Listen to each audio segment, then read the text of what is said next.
gonna head out and take care of the girls a little early this morning. Big shout to Zonley for sponsoring this portion of today's video.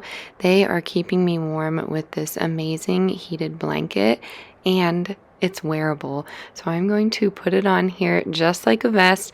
I'm going to put the charge on and I'm going to head outside. It has been so windy, so I've been looking for something to break the wind but keep me warm and something I can move around in.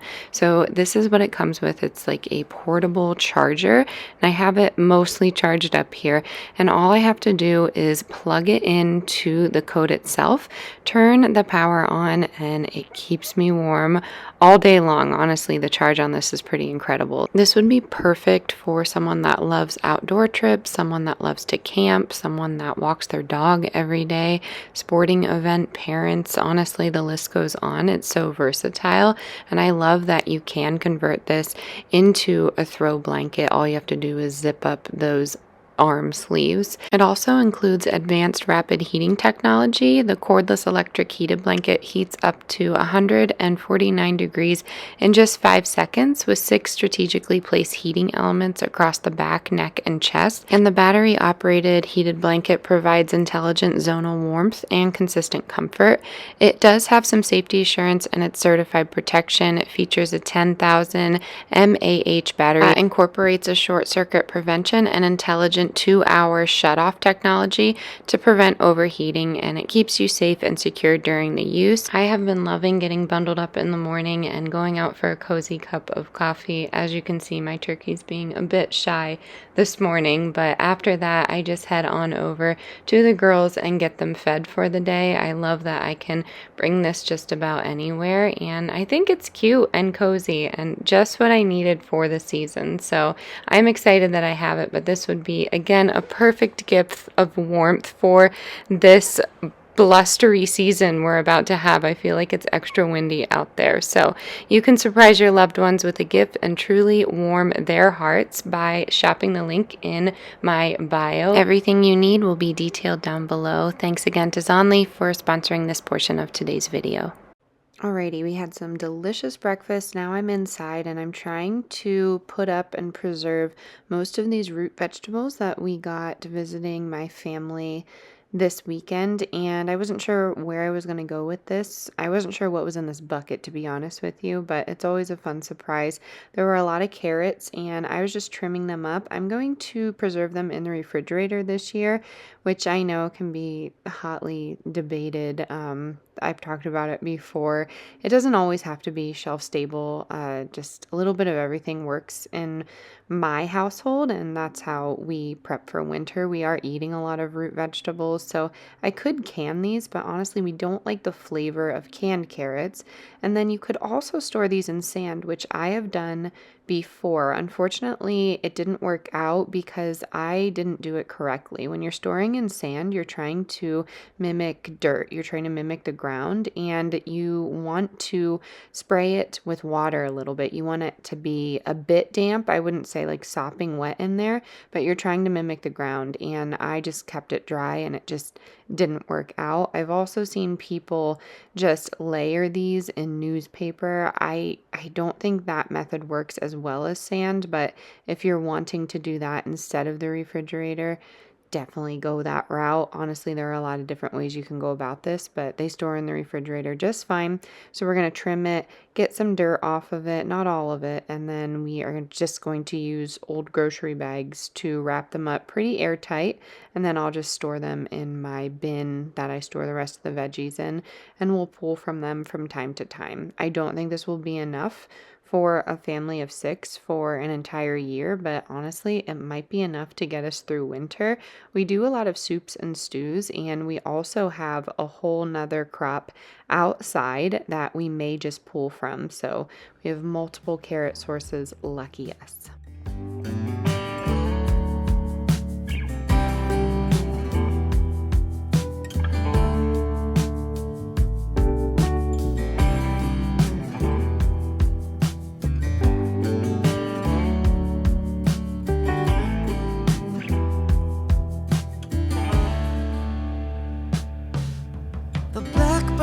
Inside your chest that calls on you to cry.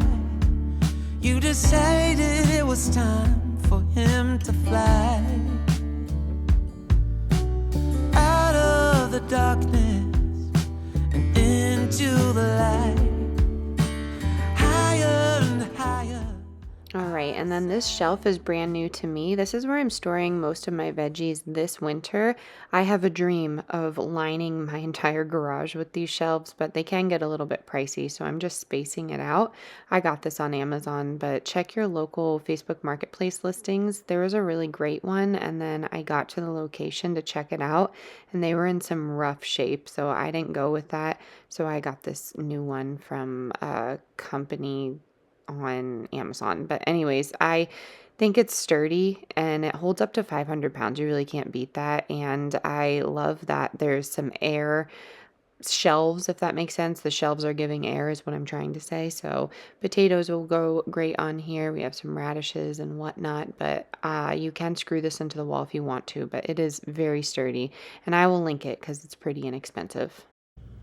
Okay, I still have some herbs to process, just like lemon balm. There's lavender in there, eucalyptus, pineapple sage. So that will go into my little apothecary. I know this looks a mess, but there's a method to the madness. But I did end up bringing in most of the root crop and then what we got as a gift. So I feel like we're doing pretty decent. Is this enough for a whole year? Absolutely not for a family of 6, but we're really not, we're not going for that right now. We're going for as best as we can, and I feel like this worked. A little bit of that, a little bit of this, and then it all comes together. So carrots, we're trying something different. I'm gonna wash these off, not too much. You're not like scrubbing them or anything, but wash them off, and then we're gonna put them in just grocery bags and put them in the refrigerator in like the little crisper drawer, and they'll stay there. They'll stay there for a long time. So we'll do that. I put the dehydrator there just to get it off the ground. I have potato varieties here, radish potato varieties, little tiny fingerlings in here.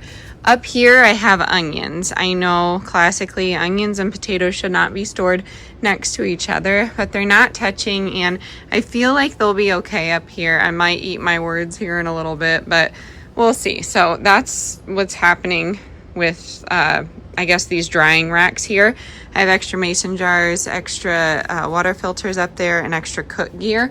And then back here, beyond this mess, we have like camping gear and whatnot. I'd love to have a few of those shelves there, so I'm working on that, but sometimes things can get a little pricey. But anyways, I'll have it organized with that. So I feel like it's working. It's working well so far, and then we'll keep the other foods and whatnot inside. So I don't think mice will get to these, but you never know. You know, never say never. So we might have to bring this inside at some point. But yeah, I'm gonna get these soaking. I have my little laundry sink in here, and I'll meet up with you soon.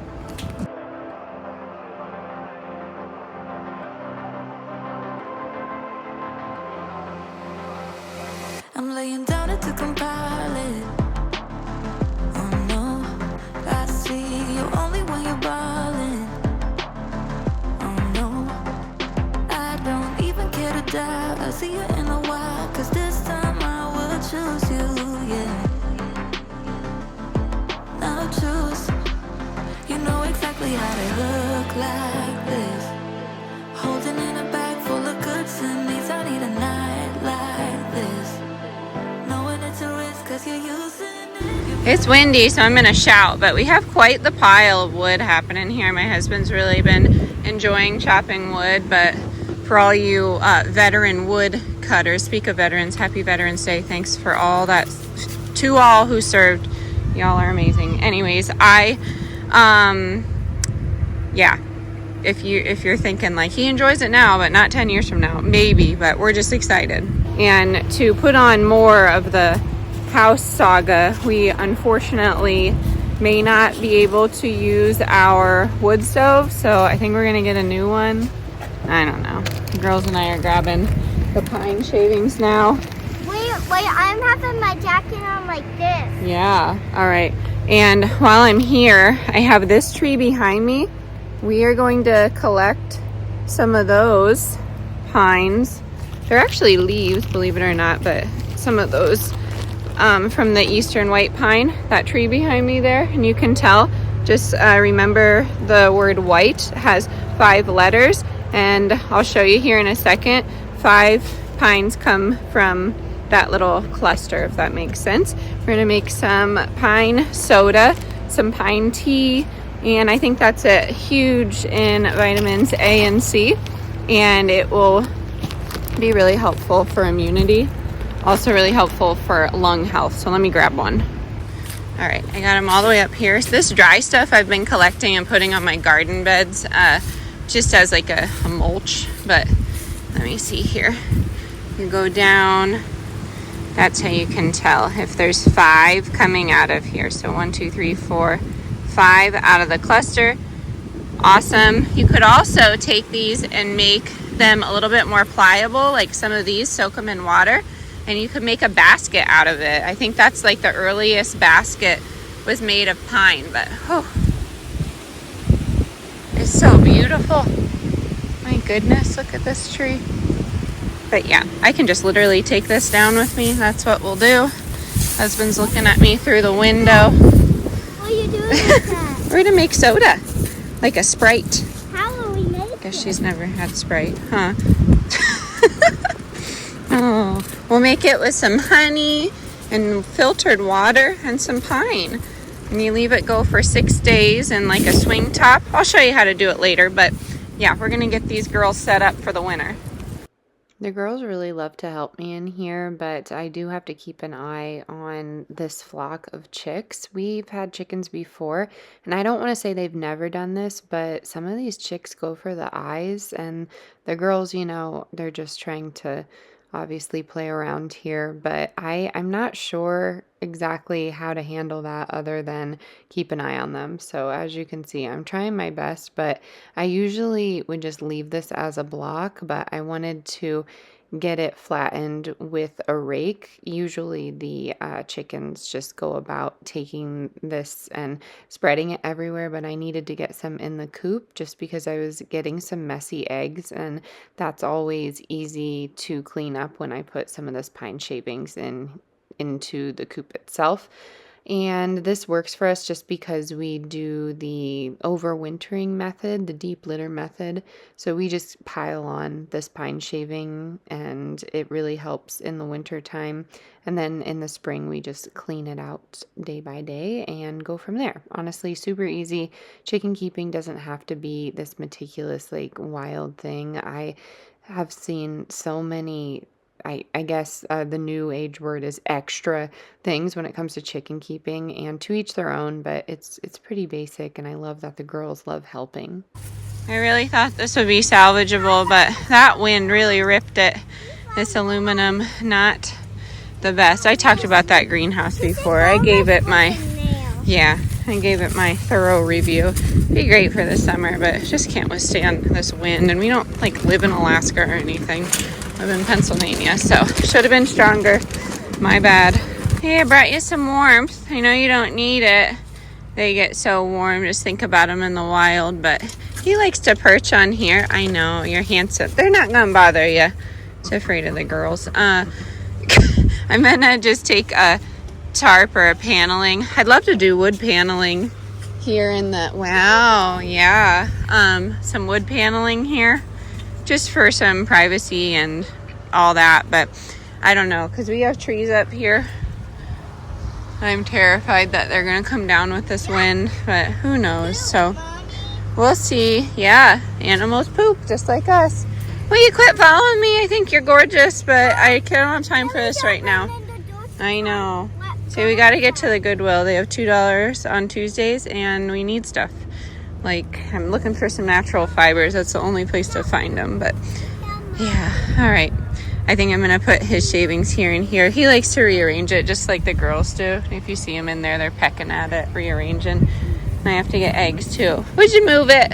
What are you doing? Yeah, there's 2 eggs in the chicken. I think that's the puffiest you've ever been. Yeah, there's... Just a bag of stuff. Okay. He's chewed up the scissors. He's chewed up the scissors. Never hurt you, buddy. Ew! I see his butt! Yes, get out of the way. And it's pink. Get out of the way. Whoa! There's a few eggs in there. I found a clutch, I think is what we're gonna call it. That's what we call the turkey clutch, huh? There's a few in there. Oh my gosh. Mom, look, I'm touching him. Yeah, don't bother him. Ew, he's throwing me his butt. All right, Betty. I think it looks good. Ew, What do you think? they gotta go inside. It'll be super warm in here. All right, bud. I'll see you soon. Alrighty, we are inside now, and I'm doing the easiest, quickest cheater dinner ever, and my ancestors are probably eye-rolling me right now, but I'm making halushki, and I've learned that these Knorr side packets that I get for 50 cents at Sharp Shopper make a great base for halushki. You could totally make homemade noodles, add your garlic and all that, but I'm adding some onions, some cabbage. I'm adding bacon. I had a family member add ham to his halushki, and it was really delish, so that's why I'm doing it like this, but I needed something to come together quick, and I wanted to get rid of some things on the shelf. So here's the halushki, making some steak tips. I just use stew meat from the grocery store. It's like $6, and we call it steak tips for the kids. And then I have some potatoes. And now it's quite a bit later, but on the topic of winter preparedness, of course, I have to rack some of my hard cider. That's always great, cozied up to a fire. So it's gone through its fermentation, and now I'm racking it, which means just pouring out all of the cider itself into different vessels. You don't want any of that sediment in there. It smells delicious, by the way, and I don't have a siphon, so I'm just pouring it. I can do that with this. When it comes to more fruitier alcohol like wines and whatnot, that's a little tricky. But this is easy to see on the bottom here where that sediment and cloudiness is, and it really just separates. So I just added it to 2 bottles, and now I'm adding it back to the original vessel. I cleaned out my airlock, and it's going to go in for 2 more weeks, and then I will drink it and go from there. I'm going to add a little bit of honey so it carbonates, but you don't have to do that. It depends what kind of cider you're going for. So this clocked in around 6% ABV, but if you add, what have you, you could get it from like 12 to 18%. But I just want a sippin' apple cider. So this will be pretty delicious. I've done this recipe before, but super easy to look online and go about this. I love hard cider, and I love that I can make it on my own with some cider that I've got from my Amish neighbors. And that, my friends, is going to do it for our winter preparedness today. Of course, tomorrow's a new day, and we will be getting into some more random side quests. So stick with me, subscribe if you're new. As always, stay adventurous, stay creative, and I'll catch you soon. Bye, y'all.